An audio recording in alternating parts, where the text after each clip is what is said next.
Like, there's a lot of adversities that happen. Most agencies struggle in getting new clients. Ton of agencies struggle in keeping the clients. They hear a lot of different voices about this model, that model. Like, where should a new person start? Because there's a lot of noise, which unfortunately that's a reality of the space, right? You got your crypto bros, your SaaS bros, your real estate bros, your agency bros, all these bros that are just like a lot of voices, right? How do you create a clarity around what you should do in the middle of adversity as an agency owner starting out? Yep. So I love this question, and I think it's critical for people to, think about what we're about to discuss here. And first and foremost, choose a model and go all in. Just, you have to ignore everything else. And I know that that is difficult. I get it, right? You didn't mention the affiliate marketing bros, the e-commerce bros, or the, ATM machine bros. You know what I mean?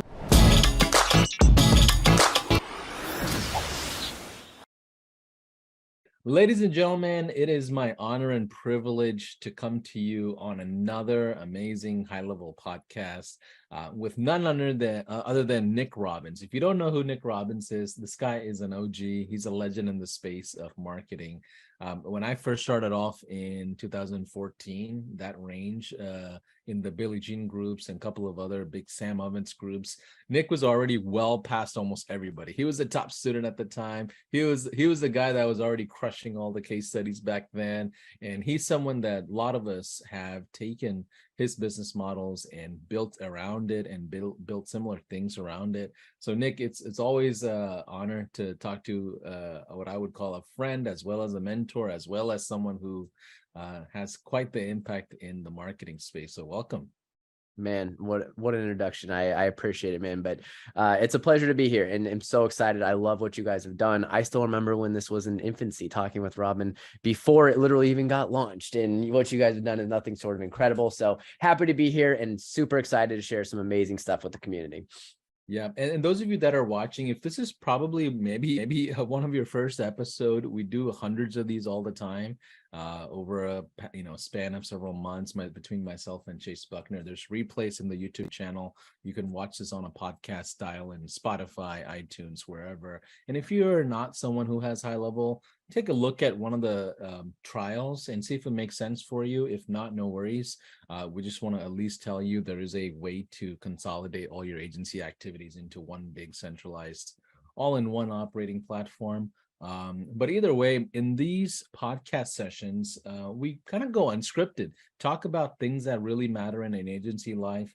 This entrepreneurship is, quite isolated quite some time, and scaling is pretty hard as well. It's not easy.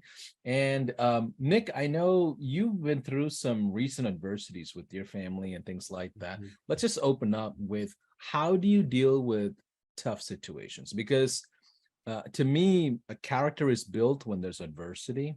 And right now, your characters and Sema as well, like y'all's business characters is being built into a whole new 2.0 version of a mindset. Can you share how you deal with your scenarios? Absolutely. I'll start at the macro level and frames for people to think through. And what it really comes down to is our relationship with problems, right? How you define a problem, the level of urgency you put behind a problem, how big you make a problem seem, how you react to a problem is going to have a direct correlation to how strong you are as an entrepreneur and your outcomes in life. Because I got news for you guys, right? Problems are a sign of being live, right? The problem is never the problem.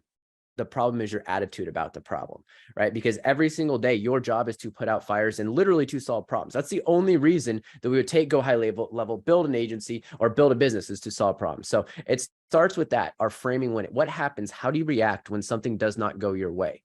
And I got news for you guys. Right. We've all heard that in life, there's only two things you can count on, and that's death and taxes. I'm going to add a third thing in there, and that is that things will not go according to the plan. So what do you do when that takes place? Right. And to give a little bit of context, I'll just share it, Paulson, because I think it's powerful for the community. My wife, 5 months ago now, 5 months ago, was diagnosed with cancer, right? Kind of out of the blue. She's 31 years old, super healthy, in shape, fit, did not see it coming. And through that period, we had a choice to make, and she had a choice to make, and kudos to her for not playing the victim card, right? And not being like, oh, woe was me. Of course we had some moments like that, right? But it really came down to, an event takes place, how are we going to respond to the event?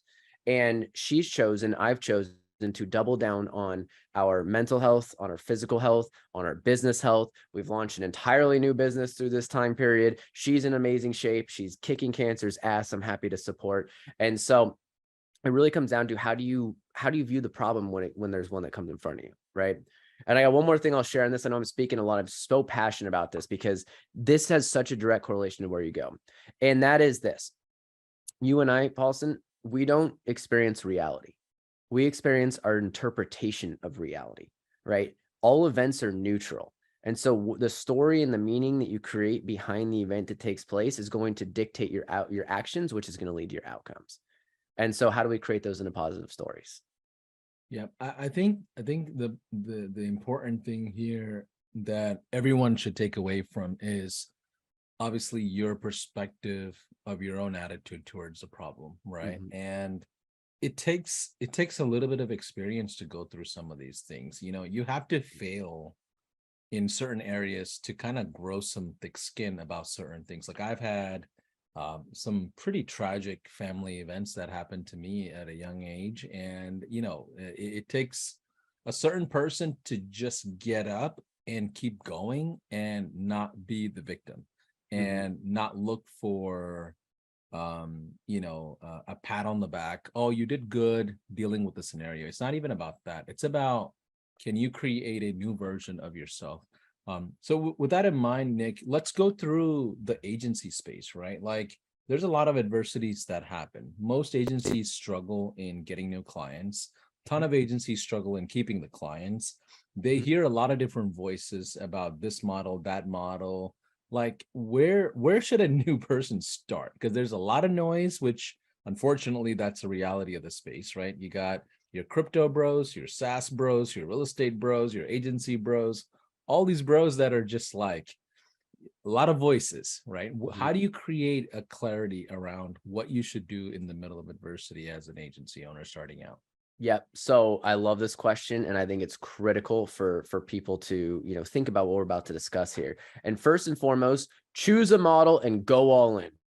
Just, you have to ignore everything else. And I know that that is difficult. I get it, right? You didn't mention the affiliate marketing bros, or the e-commerce bros, or the, ATM machine bros. You know what I mean? We can go on and on with that, right?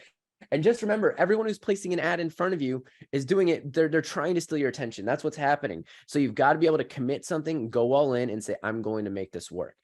If you are listening to this and you've been in the Go High Level community or around at any period of time, and you need more convincing to believe that this is a software that solves problems for businesses and works and people can build upon, then I'm not sure what to necessarily tell you. That's an internal thing, right? Because the proof is overwhelming. Me, myself, have ran over 500 clients through Go High Level. Like, so I know that we have, you know what I mean? So that's step one: commit and go all in, ignore everything else. One of the biggest detractors of success, especially in today's age, is the inability of most people to sit down and actually focus and stay committed to something, right? We're jumping around. Oh, if I didn't build a 7-figure business in 6 months, I'm quitting. It's like, get out of here, right? It took me 11 months to get a fucking appointment, dude. Like 11 months to get one appointment back. This was way before all this help. Now we've got all these tools and these resources. I didn't have Go High Level back then. We dreamed about it, right? We thought about something like this, and then you guys brought it to reality. So that's step one. Stay focused, stay committed, right? Because the model works. And step two, choose a niche, right? I'm very big on this. Okay. Choose a niche that you want to go after. There's multiple reasons for this. One, it allows you to prospect easier, right? It allows you to send cold emails. It allows you to choose your prospecting messaging and really dial something in. Two, you can then start to learn the problems within the niche, right? And then from there, you want to look at all of the different things that Go High Level can do, because it can solve many problems, right? But don't try and solve every problem up front if you're new. Choose one problem that you're going to solve. Maybe that's a database reactivation. Maybe it's a Google review campaign. Maybe it's a website chat. Maybe it's a website in general. Choose one problem for that niche. And then from there, you take it to the street, you go out prospect, and you go outbound in order to put this product in front of people who need the service. Yeah, And then from absolutely. there, yeah. Yeah, and the reality is, um, sales is very difficult because it's a noisy marketplace. So you have to give yourself enough chances to have a clear offer for one specific avatar for one specific result. Now, over the years, I've been the same way with Nik, like, hey, niche down, niche down, niche down. And in the beginning, even if you don't niche down, but even if you just focused on like a local market, or like, hey, I'm just going to work with mom That's and a pop niche. shops, or I'm just going to do franchises, or I'm just going to do coach to consultants. You still need to narrow down your focus, even if you did multiple industries for a short amount of time. But in the long run, you need to have a stepping stone that your brand stands for. And if you don't have that, everybody will see you as a generalist. They don't see you as a specialist. And if you don't see yourself as a specialist and the market doesn't see that, you will have a hard time capturing the market share. So with that in mind, Nik, one of the things that I implemented recently is we do a 5-day challenge inside High Level now for brand new agencies who are struggling and they don't even have a single one or two couple of clients. We put them in a challenge to help them refocus with like a Trojan horse offer. What are your thoughts on having a Trojan horse offer in general?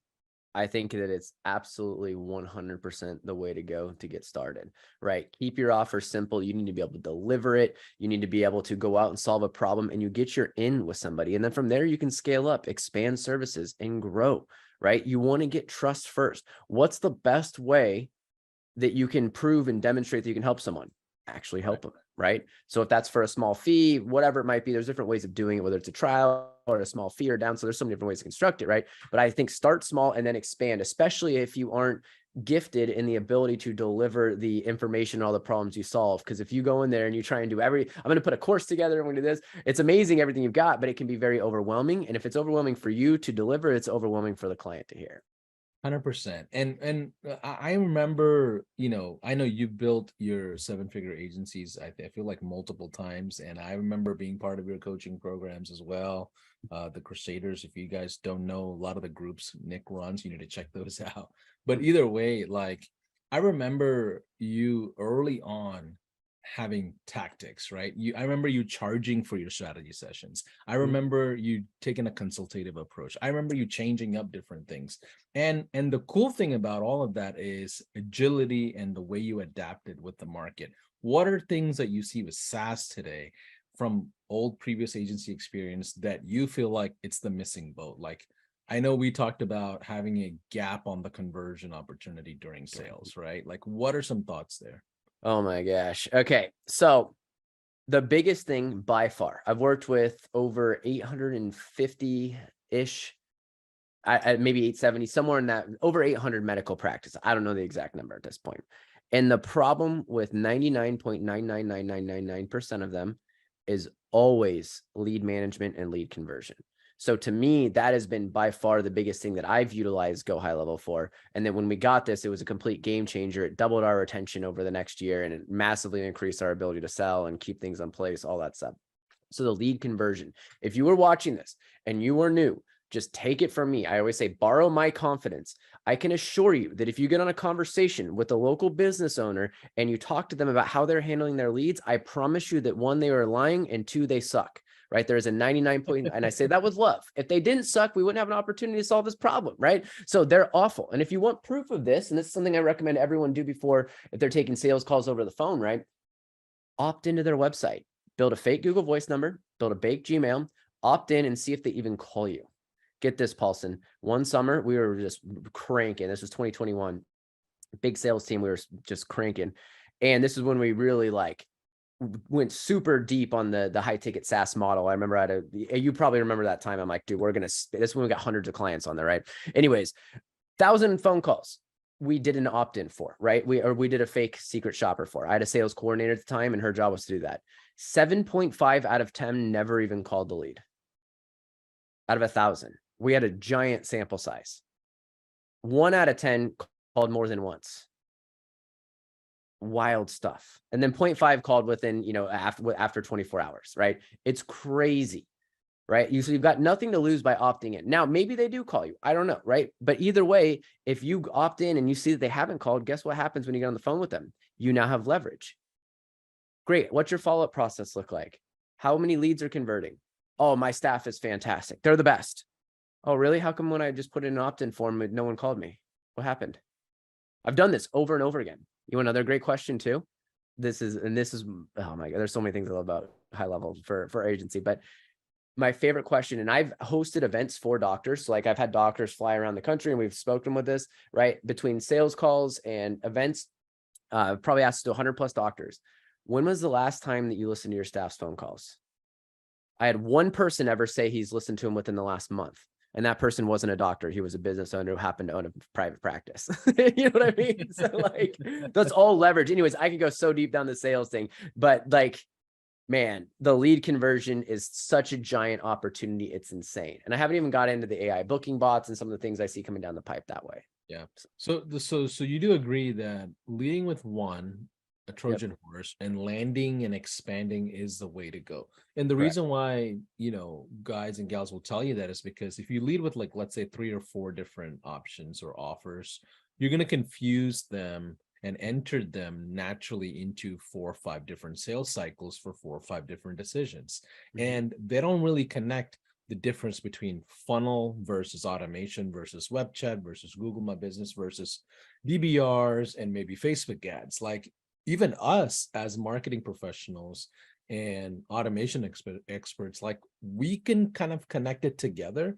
It still is not a close connection for someone who's already familiar. Imagine the small business owner who have no idea how automations work. Now, Nik, what are some actual strategies and offers that you recommend as a Trojan horse? I know you said lead nurturing, lead generation, follow-up process, things like that. But what are some things that you're seeing in the recent days that's working really well in certain spaces? Yeah, the tried and true database reactivation is fantastic, right? That one works extraordinarily well to get people in the door. What we've done in the past, we didn't actually lead with database reactivations ourselves, but I've seen that work. But what we have led with is actually website chats on traffic, on highly trafficked websites. And all we've done is slap a website chat on there and then teach them how to use a conversations tab. Because back to what you were just saying, one thing we've got to understand when you're trying to sell a bunch of different services is the client adoption. And I've been screaming about this for years with Go High Level. My guys, like, you got to focus on client adoption. Like, I promise you, they're not going to get it, and it's going to take them a while to adopt it. You have to train them on it. You have to coach them on it. You have to tell them why, all that stuff. So actually just slapping website chat on their website has been fantastic, because if you have a remotely well-trafficked site, it's going to bring in free customers right away. You know what I mean? And we used to do that all the time with people. Right. And then imagine going back and selling $2,000 or $3,000 worth of a package once you have that relationship. It's a different sale, right? Completely different. There's a know, like, and trust, that's already there and established, and now you can build on it. When it comes to, Nik, and I know this is something you and Sima and your team dealt with, right? There's a few of people that are watching this podcast that are a bit more established, right? Maybe they have a couple of 100 clients and they're trying to figure out how to infuse SaaS versus the traditional services they had. What does that migration of the next chapter look like? What are some, tips that you may have? Because I know we dealt with several things with your team and things like that. Yes. So there's a few different ways that I would look at this. So we basically structured different packages. So we had our high ticket SaaS package, which was basically managed Facebook ads plus funnel build outs, yada, yada, nurturing follow-ups, the whole 9 yards, plus, the plus Go High Level, of course, right?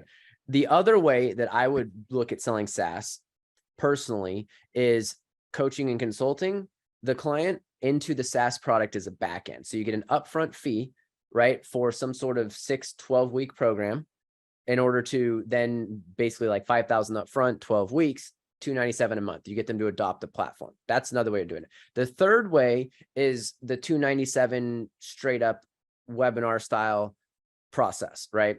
And for us, we actually downsold a lot of our high ticket clients into that $297.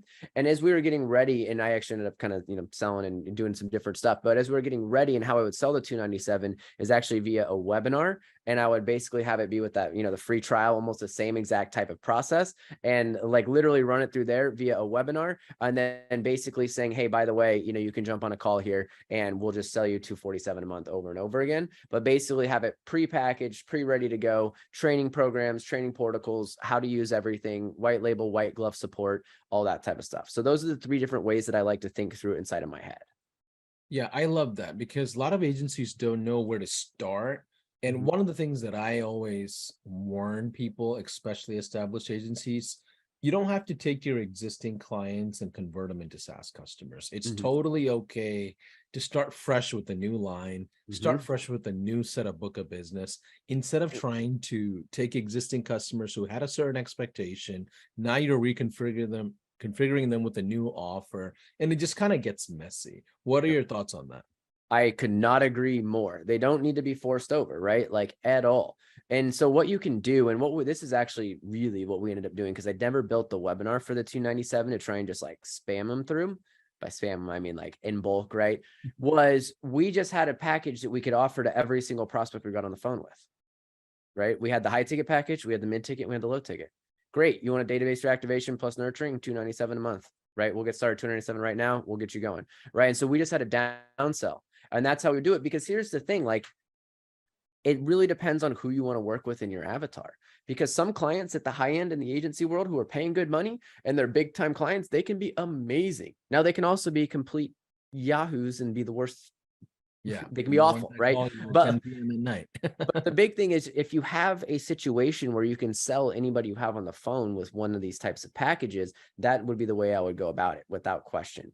And then what we would also do is when clients wanted to pause or downsell or cancel or whatever, we'd offer them, hey, you're getting all these leads in here. Your staff's already on it. You want to stick with us for $397 a month. You got to keep your website. You got to keep this, and you can keep going with us. So we ended up having a lot of clients who would do that as well too, as we're coming out, which was great for us because we already indoctrinated them on the system and they'd already, trusted us in one way or another. And if they needed to stop for whatever reason, maybe a provider was going out of town, maybe it was a holiday, maybe they're overbooked, whatever, they got an option to keep going, and we kept getting revenue, and we could also resell them in the future. Yeah, I like this. When it comes to SaaS, what is the difference you're seeing on the fulfillment side of things on the back end with your team? Because traditional agency, Facebook ads, Google ads, YouTube ads, all that, that's a whole different flavor versus SaaS as a back end fulfillment. Like, what are the differences? What are the pros and cons? Give us the good, bad, and the Well, ugly. I mean, the SaaS when done correctly is infinitely easier to scale. And that's the thing that's super exciting about it, right? Like it really is, because managing Facebook alone, my gosh, if I pulled up my email right now and I just type Facebook ads rejected, you'll see like 50,000 of them, 10 a day, 2,100 a day, whatever. So it's significantly easier from that perspective. And then it really comes down to, how did you position it to your client? So we always positioned ourselves as the support team for the front desk. AI, booking bots, things like that really weren't quite where we wanted it to be yet. Now they are, or they can be. I've seen them where if you program and prompt those things correctly, they're pretty freaking good. So what we would do with our SaaS clients and with our regular clients, but really all we would do is we call them GHL sweeps. And so our customer service team once a week would, and this was usually from 8 to 12 on Friday, would go through and review, are they handling the leads properly? Are they following up? Are they calling the leads? What does everything look like, right? Because we held everything in our account. We didn't have a bunch of affiliates. We had them all underneath, our master account.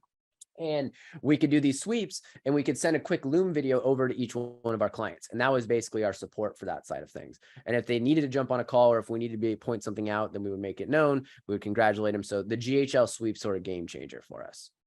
That's interesting because that allows you to have an extra touch point. Your Correct. team is also very aware of the type of different clients Yeah. and avatars. Well, what we found on this is I can look at someone's account, SaaS account, and a Go High Level account. And for us, it was a Patient Vortex. So if I say Patient Vortex at any point, just know that was that's our white label. That's our white label SaaS. And I can tell with about 90% confidence whether or not they're going to stick around, how well they're using it, right? And so that we realize that's a huge sticking point for us. So if they're not using it, we need to let them know. And we found an efficient way to let them know that. Also, if they're only paying $297 a month, I also want to put a ton of labor on them. So it's basically just a quick 5-minute look through, 5-minute Loom video, out the door, send it over to the client at the top end, or whoever it was with the communication channel. And then from there, we actually got several front desks fired because of these types of things. Because when the doctors see like what actually takes place in their back account, we used to call it our kill count. It just really helped with, one, the extra touch point, but two, it gave us an idea of who was going to stick or not, because I became obsessed with churn. And after being in this game for 8 years, you really stop. I mean, you want new sales, but you become much more interested in lifetime value and long-term retention and new sales, because that's where the real money is made in this business. Yeah. So Nick, I think it's important that I ask you these questions following, because I know you are a sales genius and I know you worked with massive organizations in the past. What does sales department outlook look like to you? And I'm asking with reference to the person that's starting off, right? Like a lot of people don't know when they should hire their first appointment setter or their first closer, or when they should turn on paid ads. Like they don't have the inbound volume before they just go jump in at a closer, like what is your outlook? And I think that could be the last thing we kind of close out on, is how to build a sales team around you. Yes, 100%. I love this. So before you ever hire an appointment setter, you need to have leads for them to call. So the very first step, let me take a first step back. First, we need to find sales. One of the big things that I hear entrepreneurs struggle with all the time, and they'll come to me like, man, I just need to improve my sales. And I'm like, cool. What does that mean? And they don't know. So first we have to define what sales is, right? We've got prospecting, we've got lead gen, we've got appointments, we've got shown appointments, you've got conversion, you've got close, right? So we need to create data points based on however offer is created. So that way we can create a solvable problem, because saying, hey, I just need more sales, it's like, well, where do I get started? Do I prospect more? Do I close better, et cetera? So I want to start there because I think that's a very useful frame for people to think through. Next, as far as the evolution, I am a huge believer in you learning how to sell. And when I say you, I mean the individual listening to this, the beginner, newer entrepreneur. It's very important in my opinion. One other quick side note caveat on that is, do not get discouraged if you're in the Go High Level group and you see people crushing it out the gates and you are struggling a little bit. You never know that individual's backstory. And my experience, after I've directly coached 500 plus agency owners and indirectly thousands, is that those who have a sales background tend to go further faster. It doesn't mean they go further in the long term, but they tend to move further faster. So those are just a couple quick notes there that I want to make sure is important. Now, in regards to the department, first, you need to be able to get something for an appointment setter to call. So you need to generate positive responses, right? So you need to choose your proper, appropriate prospecting channel. This is going to be based off the niche that you've chosen, whether, plumbers, HVAC, local business, whatever it might be, right? For it to make sense to have an appointment setter, you should have people for them to call. Setting up a cold call floor is difficult. I don't know. I would not recommend people start there. I would recommend prospecting through Facebook or LinkedIn or custom videos via email or cold email, things like that.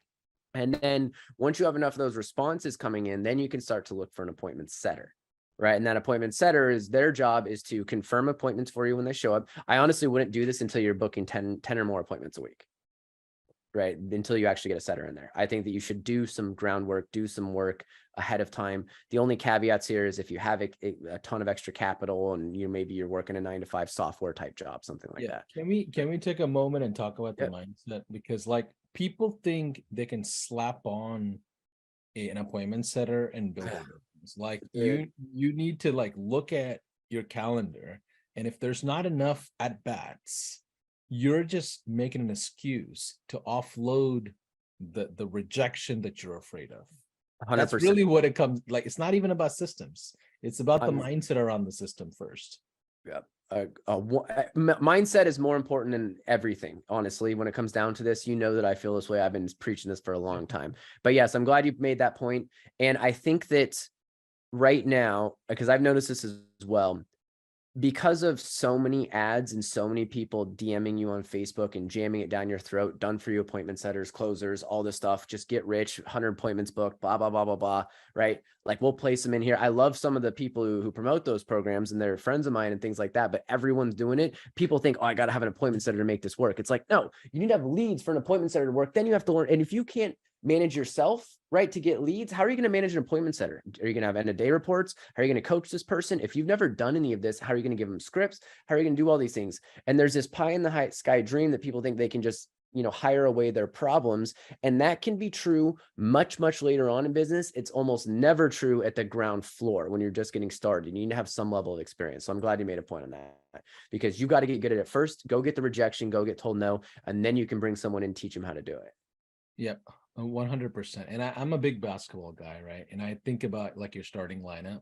A lot of people think they can just bring in a superstar and they don't go through basic training. Like they don't do the regular dribbling, the shooting, all the ugly, unsexy stuff, which basically gets you to qualified leads. Like just because you have leads don't mean they're qualified. Like that alone, that problem alone is the problem that you need to solve to just get to 6 figures a month, Yep. right? If you have qualified leads versus just any leads in an inbound basis for your agency, like you've solved a huge, huge crack in the code that not that many agencies crack, right? And that's where you can look at and bring in a support team, an appointment setter team, a closer, and just really build on it.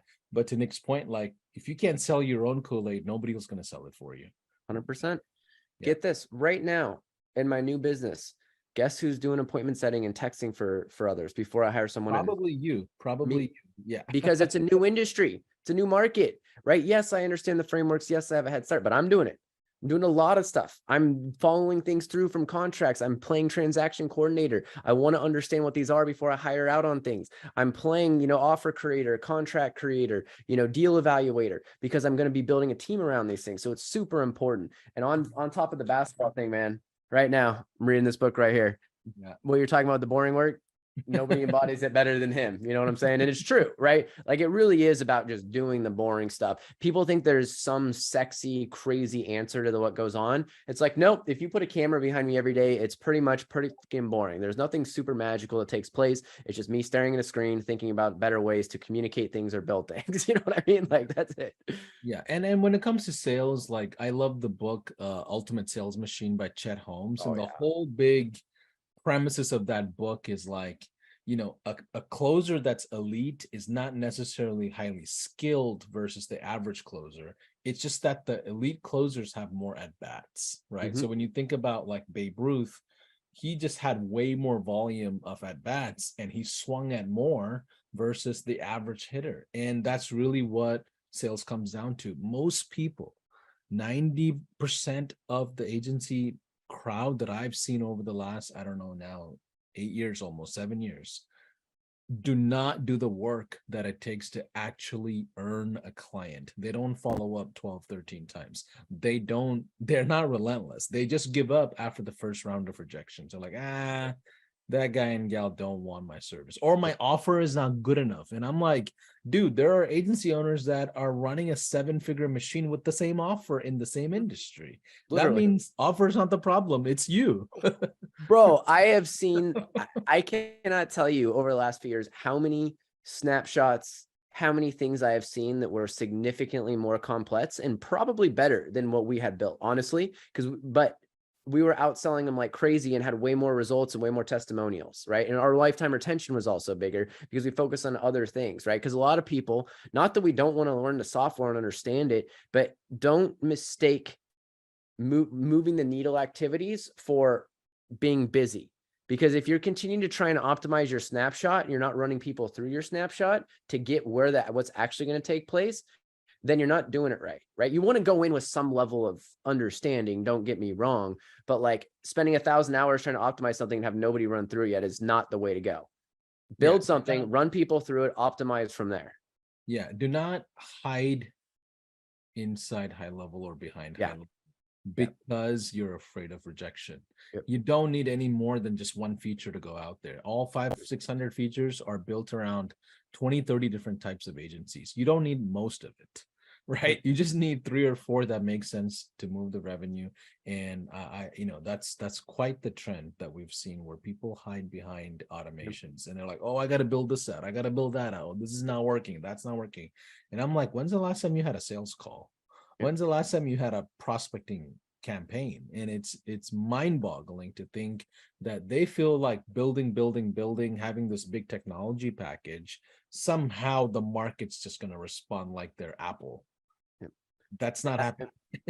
What's fascinating about that, man, is pre-high level, I saw the same thing manifested in different ways. I need to get my website. I need to build this branding website out. I need to do this, right? All things that were pseudo working, but not actually going out there and moving the needle to get money coming in the door. If you want to make more money, you have to talk to people. You have to get in front of them. You have to have conversations with qualified leads. And most people also do underestimate the difficulty and what it actually takes to get to that point. But here's the thing. Everything's hard at first, guys. Everything. The good news is about life and being human, you can get way better at it, right? In video games, they call it your APM, your actions per minute. I don't know. I'm sure I'll have some gamers listen to this, right? Like you can improve your APMs. You might be at 20 right now, but you can get up to 100, right? Kind of like typing. You start off slow, you get way faster. It's the same thing with sales, but reps, volume, adjust, optimize, iterate, and then keep going, man. Most people just don't simply do enough. Like, I mean, it's as silly as that sounds, like that's the truth. Well, Nik, I appreciate you jumping in on a great podcast here. And you're still in Florida, if I remember correctly? Boca Okay. Raton, man. Okay, well, if those of you that are in the Florida area, I'm sure Nik runs a lot of events there, speaks in a lot of stages. Get into his groups and discords and communities and all these different things. And I've personally been part of a lot of his groups for, I don't know now, maybe 7-8 years since you first initially started.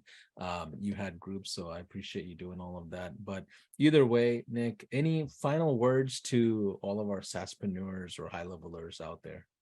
Yep. The last thing I'll say, and this is a concept that I've been thinking on, this goes about all the way back to our very beginning of our conversation, is this. When you have your health, you have a million hopes and dreams. And when you don't have your health, you only have one dream. So take care of your health, take care of your mind, your body, your energy, and your sleep. The biggest cheat code to entrepreneurship is someone who can think clearly, who is energized and is taking care of themselves. Guaranteed. Biggest cheat code by far. And it's something that I really want to pass along, because without that, if you don't have energy, if you're hungover all the time, if you're eating like crap, nothing else matters. Your productivity is going to suck. Your focus is going to suck, all of that stuff. So that's the biggest thing. Really take care of those things, guys. Cherish them, treasure them, because that is the biggest cheat code you can have. Man, I appreciate that, because I know that's what matters more than anything else. Because you have to spend the time and effort with your family and friends. At the end of the day, life is way too short. Businesses come and go, but you as the operator, you have to take care of yourself to be able to manage all those businesses. But either way, those of you watching, in case if you don't have a high level account by any means, go grab a trial. We don't bite. We're one big family here, and hopefully we can impress you and bring you into the community and serve you. Nik, how can people find about your information, your links, and what's the recent thing you have? Right now, best thing to do is go to Nik Robbins on YouTube. I'm about to start sharing. I've got a whole bunch of channel, ton of great agency content on there, guys. And also I'm about to start the next week or two. I don't know when this is going to be released, but releasing a whole new journey that, I'm on in regards to that side of things. So YouTube, Nik Robbins, NIKROBBINS. Add me on Facebook, shoot me a DM on Facebook too. Always on there, always happy to talk with everyone. And I love the agency world, and it's been very, it's changed my life. And I know that it can change yours too, if you go down the road and you dedicate yourself to it and commit and use amazing tools like what High Level is. Well, thank you, Nik, and I appreciate you all watching another great episode of our High Level podcast called the Spotlight Sessions. Take care. Have a good rest of your day.